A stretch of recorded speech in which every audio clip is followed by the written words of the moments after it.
Hai guys, akhirnya kita ada di segmen Creepy Series lagi nih. Di sini ada cerita dari seseorang bernama Tika, berumur 20 tahun.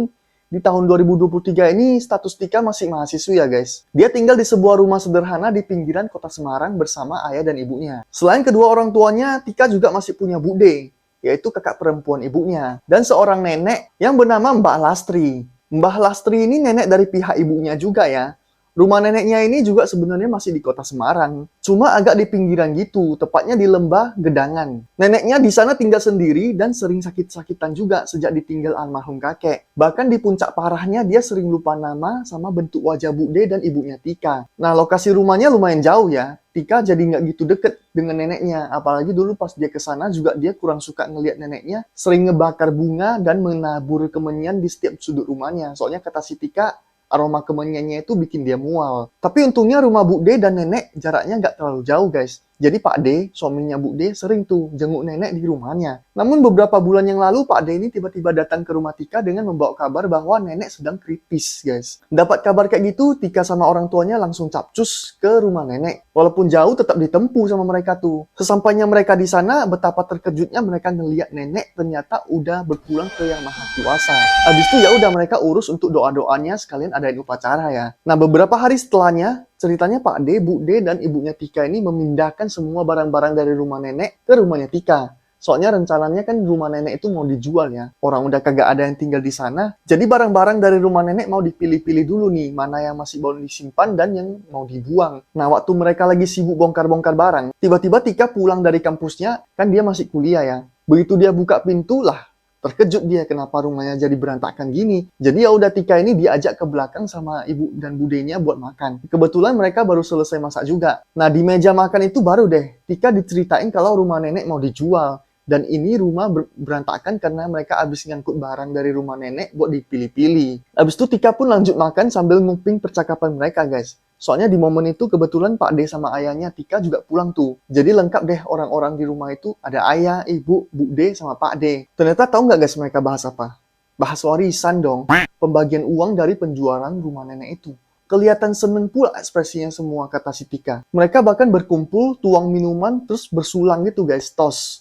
Tika kan heran ya, padahal ini belum lama loh sejak kepergian neneknya. Gila-gila harta semua, kata si Tika. Makanya walaupun dia dan neneknya nggak terlalu deket, suasana di rumahnya waktu itu justru membuat dia sedih banget karena ternyata diri manusia semudah itu ya buat dirupain. Bahkan termasuk orang-orang terdekat sekalipun loh ini. Beberapa saat kemudian budenya meminta tolong sama Tika buat ambilin kotak kayu di sudut rumah. Kotak kayu ini salah satu barang yang tadinya mereka angkut dari rumah nenek ya.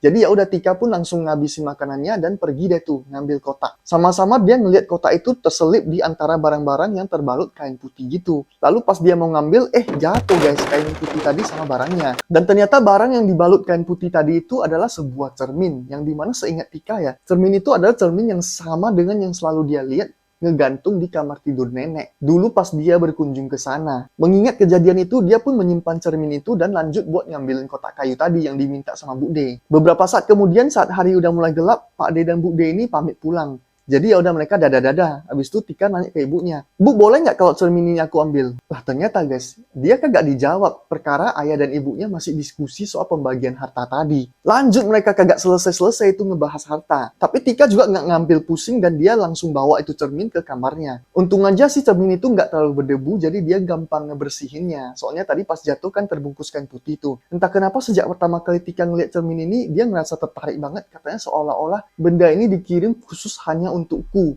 Cile, lu kira hadiah dari gebetan? Nah, di kamarnya, Tika ngegantung cermin antik dengan bingkai bunga-bunga itu di depan ranjang kayak yang dulu dilihat di rumah neneknya. Jadi di sini Tika udah ngebersihin cerminnya sampai kinclong deh pokoknya. Satu-satunya ingatan tentang nenek yang masih ada di pikiran Tika sampai sekarang adalah neneknya pernah menyisir rambut Tika di depan cermin ini sambil bernyanyi, guys. Maksudnya kayak bersenandung gitu. Setelah itu Tika bergegas mandi sore, abis itu dia duduk di depan cermin tadi buat nyisir rambut kayak biasa. Tiba-tiba dari luar pintu dia mendengar ada suara ibunya yang manggil kayak Tika sambil ngetok-ngetok pintu itu.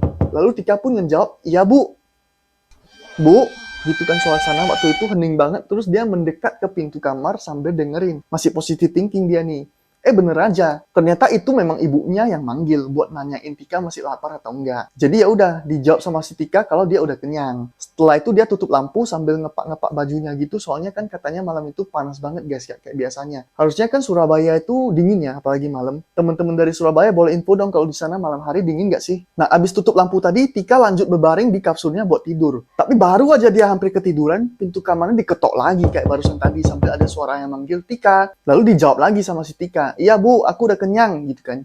Ternyata diketok lagi itu pintu, tapi kali ini nggak ada suara ibunya lagi, hening aja gitu. Dijawab lagi sama si Tika, iya bu, aku udah kenyang. Tapi Tika kan penasaran ya, kok jadi hening gitu nggak ditanya-tanya lagi maksudnya.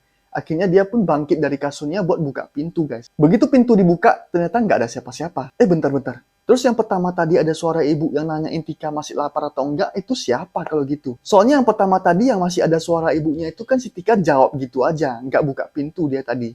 Baru kali ini dia buka pintu karena penasaran. Nah, tapi di sini lagi-lagi Tika ini masih positive thinking guys. Dia gak mikir yang aneh-aneh tuh.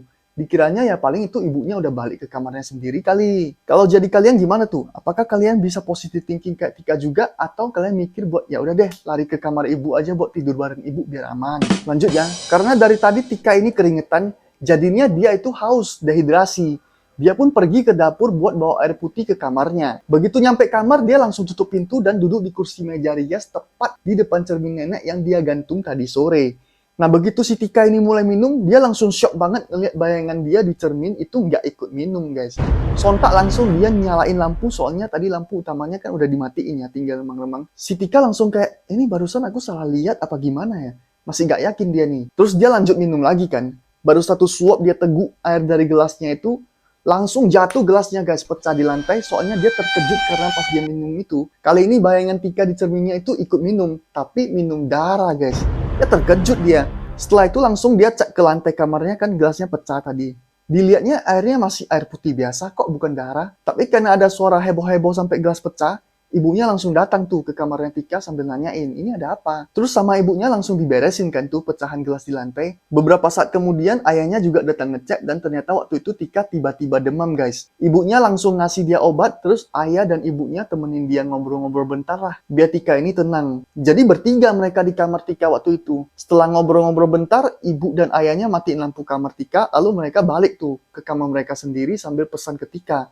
Nanti kalau ada apa-apa langsung panggil aja. Ya udah karena Tika ini ngantuk abis minum obat tadi, dia akhirnya berhasil tertidur. Tapi terornya rupanya nggak berhenti di situ guys. Soalnya dalam tidurnya, dia bermimpi dan di mimpinya itu seolah-olah dia bangun di atas kasurnya karena mendengar ada suara sret, sret, sret gitu. Nah pas dicek, dia ngelihat ada sesosok perempuan yang lagi duduk di kursi yang tadi di depan cermin nenek. Refleks Tika langsung ngejerit kan, hei kamu siapa? Lalu sosok itu pun ngeliatin Tika dari pantulan cermin dan bertanya, opo kue pengen jadi tuanku terusane? Artinya apa kamu ingin jadi tuanku selanjutnya? Sosok itu bertanya hal itu sebanyak 3 kali dengan logat Jawa yang aneh banget kata si Tika. Lalu si Tika nanya lagi, kamu siapa? Lalu dijawab sama sosok itu, kula inggi punika sampean. Yang artinya aku adalah kamu. Seketika sosok itu menoleh ke belakang ke arah si Tika dengan muka tersenyum yang creepy banget guys. Jadi tadi kan awalnya sosok itu ngeliatin Tika dari pantulan cermin. Nah sekarang kepalanya menoleh ke belakang gitu guys. Langsung ngeliat ke arah Tika, nggak melalui cermin lagi. Lalu sosok itu tertawa kenceng banget dan di situ Tika terkejut banget ngeliat wajah sosok itu. Kalian tahu nggak kenapa? Karena wajah sosok itu caplok mirip banget sama wajahnya Tika guys. Saat itu juga lampu di kamar tiba-tiba berkedip-kedip dan Tika yang ketakutan langsung jerit-jerit pergi dari sini sambil lempar semua barang-barang di samping kasurnya itu ke arah sosok itu. Ya ada segala botol sirup, hair dryer, HP. Reaksi si sosok itu malah balik badan menghadap ke arah Tika sambil lanjut ketawa-ketawa lagi guys. Sampai ada salah satu barang yang kebetulan kena ke cermin nenek yang ngebuat cerminnya jatuh ke lantai dan pecah. Seketika lampu yang tadinya kedip-kedip pun langsung mati yang ngebuat seisi kamar jadi gelap total, hitam pekat gitu. Setelah ngalamin mimpi yang sebegitu mengerikan, akhirnya Tika terbangun dengan kondisi ada ayah dan ibu di sampingnya. Berarti udah aman ya di sini. Begitu dia ngelihat wajah ayah dan ibunya, Tika ngerasa lega dan langsung menangis sejadi-jadinya. Sesudah menangis, dia ngelihat ke cermin di depan kasurnya ternyata beneran jatuh guys. Padahal tadi dilempar-lempar itu kan di dalam mimpi ya. Bingkai dan cermin itu terbelah hancur dan dari pecahannya keluar rayap, belatung, dan juga kelabang yang lari-lari gitu ke sudut kamar. Nah ngelihat kayak gitu, Tika ketakutan lah. Pingsan lagi dia. Nah ayah dan ibunya langsung bopong dia ke kamar mereka. sekalian manggilin beberapa tetangga juga buat minta tolong. Dan di situ Tika terbangun lagi. Tapi dia udah kurang ingat lah orang-orang itu pada ngomongin apa. Beberapa saat kemudian Pak D dan Bu D kembali ke rumah Tika dan baru saat itulah mereka semua terlihat khawatir dengan Tika. Sebelumnya kan pada bahas warisan doang itu mereka. Setelah mereka bercerita banyak ke Ibu Tika, diam-diam Tika mendengar kalau ternyata nenek memang memiliki budak jin yang ia kurung dalam cermin tersebut. Di zaman dulu makhluk itu dipercaya melayani nenek untuk menangkal bahaya di masa kolonial Belanda. Namun semenjak nenek sakit, jin itu otomatis kembali ke kandangnya, yaitu cermin tadi, sambil menunggu keturunan bungsu. Pak D dan Bu D berkali-kali minta maaf ke ibu karena merahasiakan ini. Dan teledor juga sehingga cermin itu terbawa ke rumah mereka. Jadi memang ibu juga baru tahu soal ini. Kalau dia udah tahu dari awal, mungkin juga dia udah ngelarang Tika buat ambil cermin itu ya. Setelah ngobrol panjang lebar, akhirnya mereka sampai pada satu pertanyaan. Apakah jin itu akan kembali lagi? Soalnya cerminnya kan udah hancur tadi yang keluar serangga di kamar Tika. Mereka sih nganggapnya kalau cermin yang ngurung jin itu udah hancur, maka dia udah terbebas. Nah, untuk mencegah hal-hal yang buruk, akhirnya cermin itu dibuang oleh Bu D ke Laut Jawa. So, itu tadi cerita pengalaman Tika tentang cermin peninggalan nenek yang ia temukan di rumahnya. Untuk saat ini Tika sih udah ngerasa lega dan senang juga bahwa ternyata anggota keluarganya nggak melulu ngomongin harta mulu, tapi juga bisa berkumpul dan saling melindungi satu sama lain. Tika juga ngerasa kalau sebenarnya nenek ingin mewariskan cerminnya ke dia, tapi bukan jin itu yang ingin diwariskan. Jadi jinnya kagak usah ikut. Ya udah, kita doain semoga nenek Tika bisa tenang sekarang. Dan kalau kalian suka dengan video ini, boleh like dan subscribe biar kita ketemu lagi di video selanjutnya. Assalamualaikum.